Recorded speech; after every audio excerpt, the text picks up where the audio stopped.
ஆலமரத்தில் படுக்கை. தாய் தந்தையர்கள். சொந்த வீடு கிடையாது. ஆலமரத்தில் படுக்கை. மழை பெய்ந்தால் கோயிலில் படுக்கை. அழகான ஒரு குழந்தையை பெற்றெடுத்தார்கள். மற்றவர்கள் ஒரு வீட்டில் வாழ்கிறார்கள். நமக்கு வீடு கிடையாது.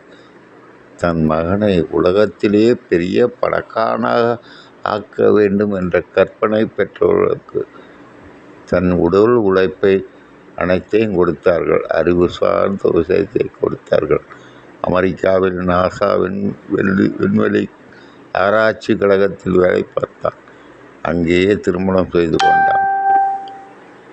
தன் தாய் தந்தரை பார்க்க வந்தான். அழகான குழந்தை. அந்த குழந்தை பார்த்து சந்தோஷத்தில் தாய் தந்தையர் இறந்து விட்டார்கள்.